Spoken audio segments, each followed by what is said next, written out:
She was an active member of an NGO that worked for the HIV-affected people.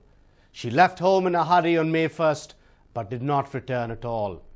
After a week, one of the shop owners in Adagodi sensed a foul smell emanating from an empty plot next to his shop. What was revealed then was something shocking. Who was the woman? How did she go missing? And where? Here is the story from Adagodi in Bengaluru that is right out of a nightmare. May 1st, 2014. Bannerghetta Road, Bengaluru.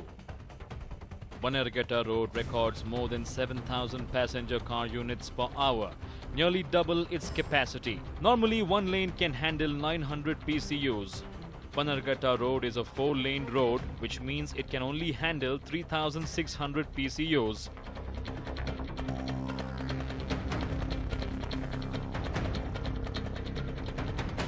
In 2011, the road recorded 59,087 CPUs for 12 hours. This stretch is also one of the busiest roads of Namma city. It was around 9:30 p.m. on this day that a woman arrived in an auto rickshaw near Adagodi police station.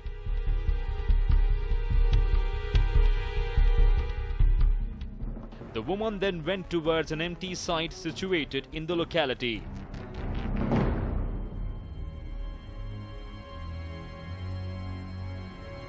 It is quite interesting that an empty site is situated amidst the busiest road of Bengaluru.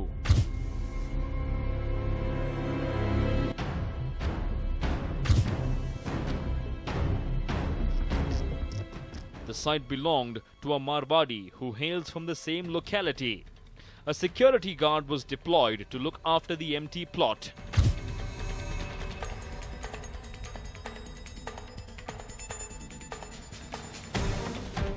ಬೆಳಿಗ್ಗೆ 8 ಗಂಟೆ ಸಾಯಂಕಾಲ 8 ಗಂಟೆ ಮನೆಗೆ ಹೋಗ್ಬೋದು. ಅವಾಗ 8 ಗಂಟೆ ಆದ್ರೆ ಇಲ್ಲಿಗೆ ಮಾಡ್ತಾರೆ. ಮನೆಗೆ ಹೋಗ್ಬಿಡ್ತೀರಾ? ಹೌದು ಸರ್. ಇವಾಗ ಬರೋದಿಲ್ಲ ಸರ್ ಇದು ರಾತ್ರಿ. ಈ ಕಡೆ ಬರಲ್ಲ? ಇಲ್ಲ ಬರೋದಿಲ್ಲ ಸರ್. ಯಾರ್ದು ಇದು ಜಾಗ? ಅದು ಮಾರ್ವಾಡಿದು. ಮಾರ್ವಾಡಿ ಅವರು? ಹಾಂ ಸರ್. ಅಲ್ಲಿ ಒಂದು ಲೇಡಿದು ಮರ್ಡರ್ ಆಯ್ತಲ್ಲ, ಅದು ಗೊತ್ತಿಲ್ಲ ಸರ್. ಇದು ಯಾರು ಮಾಡಿದ್ರೆ ಏನು ಅಂತ ಗೊತ್ತಿಲ್ಲ. ಬೆಳಿಗ್ಗೆ 8 ಗಂಟೆ ಸಾಯಂಕಾಲ 8 ಗಂಟೆ ಹೋಗ್ತಾರೆ. ಗೊತ್ತಿಲ್ಲ ಸರ್ ಇದು. ಆಮೇಲೆ ವಾಸನೆ ಬರ್ತಿತ್ತಲ್ಲ, ಅದನ್ನ ನೋಡಿ ಪೊಲೀಸರಿಗೆ ಹೇಳಿದ್ರ ನೀವು? ನಾನು ಅದು ಹಾಸ್ಪಿಟಲ್ ಹೋಗ್ತೀರಿ ಸರ್. ಇದು ಅದು ಕಾಯಿಲೆ ಬರ್ತಾರೆ ಸರ್. ಇದು ಹಾಸ್ಪಿಟಲ್ 30 ದಿವಸ ಇದು ಅಂತಿದ ನನಗೆ ಗೊತ್ತಿಲ್ಲ. The security guard came to work at 8 a.m. in the morning and guarded the place up to 8 p.m. After 8 p.m., the guard locked the gates and left the place. On one side of the plot is an empty shed. The shed had no doors and anyone could enter it.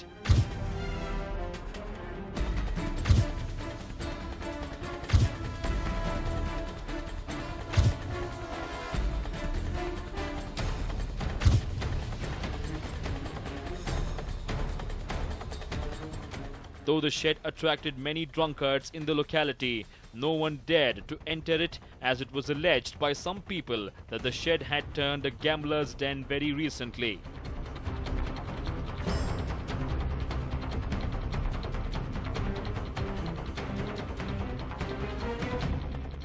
But this woman was determined and entered the shed.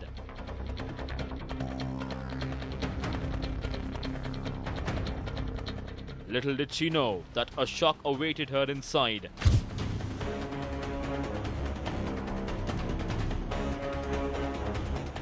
Hours passed, but the woman did not step out of the shed at all.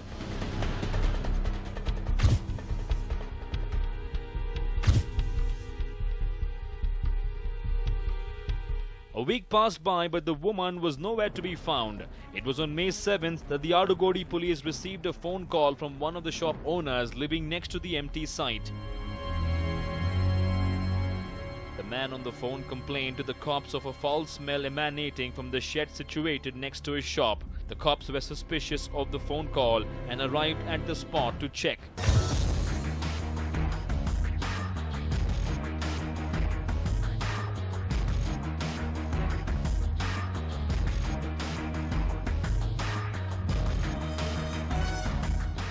They searched the locality for a while but could not find anything.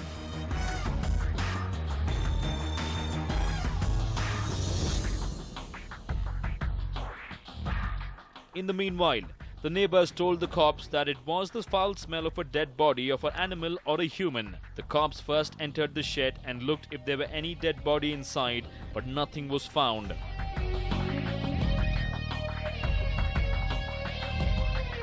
They could only find a packet of alcohol and pieces of bangles lying on the ground. The cops then searched the entire locality. The place belonged to a marble showroom by the name Evershine Marbles and was used as a go-down.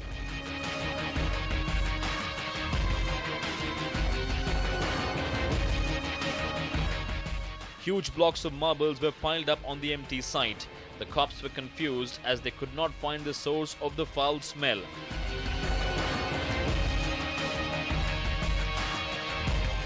On conducting a thorough search, the cops finally succeeded in tracing the source of the smell.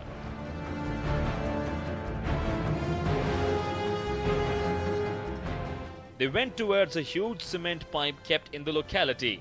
Both the sides of the pipe were covered with marble slabs.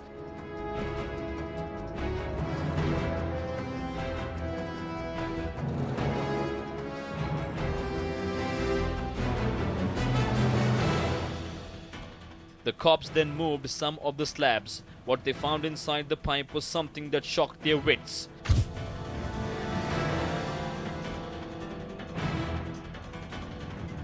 It was the dead body of a woman in a highly decomposed state. Who was the woman who met a gory end? Who killed her and why? Here is an interesting story. The cops finally succeeded in identifying the dead body of a woman. The body was then removed from the cement pipe.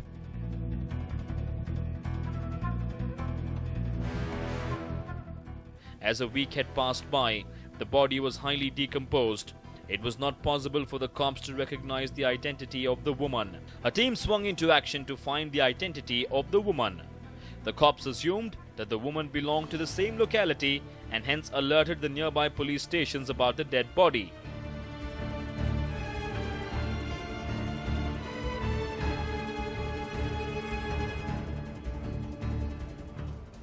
The team also went through the list of missing complaints registered across different police stations in the locality. During this, they came across a complaint. The complaint said that the woman had gone missing from her residence at Bilekahalli on Banarghata Road. The cops immediately traced the complainant and summoned him to the Adagodi police station. The dead body was shown to the complainant. The man identified the woman as his mother. The cops heaved a sigh of relief. They were successful in tracing the identity of the woman. She was identified as Nai Munisa. 48-year-old Nai Munisa was the mother of 2 children. She worked at an NGO situated in the locality and lived with her family at Bilekahalli. She worked as a member for the Swati Seva Sangh, which is an NGO for the HIV afflicted. Today morning at 11:30, Police Inspector of Adagodi, Sri Sudhir, received information that one female dead body, which was highly decomposed, was found on Banarghata Road near Maiko Bande. When he received the information, immediately along with his staff and ACP Jayanagara, Yashwant Savarkar, they rushed to the spot and they found that one lady, aged about 48 years, highly decomposed dead body was found in that water pipe. They kept the dead body inside the pipe and they put boulders and marble stones in front of that pipe and they went away. And immediately we sent the information to nearby area, and finally we found that one Nai Munisa, wife of Chand Pasha, aged about 48 years, Bilekahalli, Maiko police station limits, and she was missing from 1st May 2014, and one missing complaint was registered in Maiko Layout police station on 6th May 2014, and she was identified by her husband and son. Now body was sent to post-mortem examinations. After getting the expert's opinion, then we'll know what is the reason, motive for the death of the deceased. The body is highly decomposed and the investigation is on. Inspector Sudhir is investigating this case, and we'll find out the exact truth about the death of Naeem Munisa. On May 1st, Naeem Munisa was at home and did not go to work as it was World Labourers' Day. It was around 9 p.m. on that fateful day when Naeem Munisa stepped out of her house in hurry. She did not inform any of her family members about where she was going. Naeem Munisa did not return home at all. This turned out to be a matter of concern to the family members. Hence, they waited for a day or two and finally approached the Micro Layout police and lodged a missing complaint.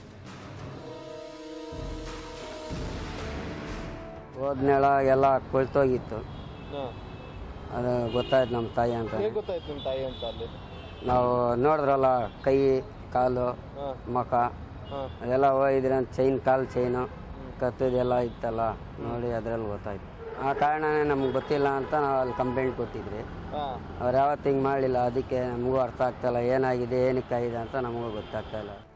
But Naeem Munisa was found brutally murdered with her body in a decomposed state. The family members who heard the news were shattered and shocked. The Adugodi police registered a case of murder and swung into action to nab the murderers.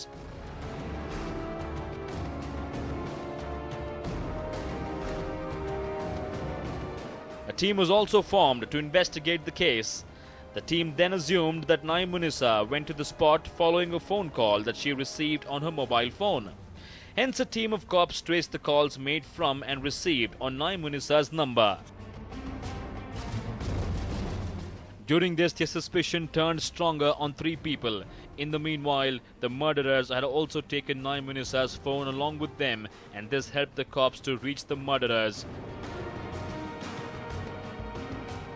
The cops also came to know that the miscreants had sold Naeem Munisa's mobile phone at a shop for ₹200.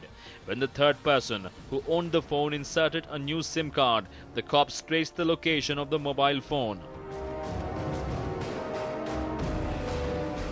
The cops then went to the shop and inquired about the person who gave him the mobile phone.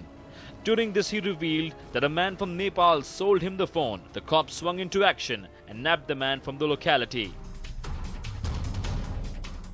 ಇವರು ದಿನಾಂಕ 1/5/2014ರಿಂದ ಕಾಣೆಯಾಗಿದ್ದಾರೆ. ಈ ಬಗ್ಗೆ ನಿನ್ನೆ ದಿನಾಂಕ 6/5/2014ರಂದು micro layout police ಠಾಣೆಯಲ್ಲಿ ಒಂದು missing ಪ್ರಕರಣ ದಾಖಲಾಗಿದೆ. ಆಕೆಯ ಗಂಡ ನಯೀಮ್ ಮುನ್ನಿಸಾ ಅವರ ಗಂಡ ಚಾಂದ್ ಪಾಷಾ ಮತ್ತು ಮಕ್ಕಳು ಬಂದು ಅದನ್ನು ಗುರುತಿಸಿ ಬಟ್ಟೆಯನ್ನು ನೋಡಿ ಅವ್ರದ್ದೇ ನಯೀಮ್ ಮುನ್ನಿಸಾ ಅವ್ರದ್ದು ಶವ ಅಂತ ಗುರುತಿಸಿದ್ದಾರೆ. ಈಗ ಶವವನ್ನು ನಾವು ಮುಂದಿನ ಮರಣೋತ್ತರ ಪರೀಕ್ಷೆಗೆ ಕಳಿಸಿದ್ದೀವಿ. ಅದರ ಸ್ಪಷ್ಟ ಅಭಿಪ್ರಾಯ ಬಂದ ನಂತರ ಮುಂದಿನ ಕ್ರಮ ಕೈಗೊಳ್ಳಲಾಗ್ತದೆ ಮತ್ತು ಆಕೆಯ ಸಾವಿಗೆ ನಿಖರವಾದ ಕಾರಣವೂ ಸಹ ನಾವು ಮುಂದೆ ವೈದ್ಯಾಧಿಕಾರಿಗಳಿಂದ ಅಭಿಪ್ರಾಯವನ್ನು ಪಡೆದು ಮುಂದಿನ ಕ್ರಮವನ್ನು ಕೈಗೊಳ್ತಾ ಇದ್ದೀವಿ. ಈ ಬಗ್ಗೆ ಆಡುಗೋಡಿ ಇನ್ಸ್ಪೆಕ್ಟರ್ ಸುಧೀರ್ ಅವರು ಪ್ರಕರಣವನ್ನು ದಾಖಲು ಮಾಡಿಕೊಂಡು ಈ ಬಗ್ಗೆ ತನಿಖೆಯನ್ನು ಕೈಗೊಂಡಿದ್ದಾರೆ. They also nabbed the other 2 suspects and produced him before the Nepali man. The man identified one among the 2 suspects. The cops waited for this moment. They subjected all the 3 to intense interrogation. The trio, fearing the cops, spilled the beans and confessed that they had killed Naeem Munisa on that fateful night. The accused were identified as Lokesh, Suresh and Dhanraj.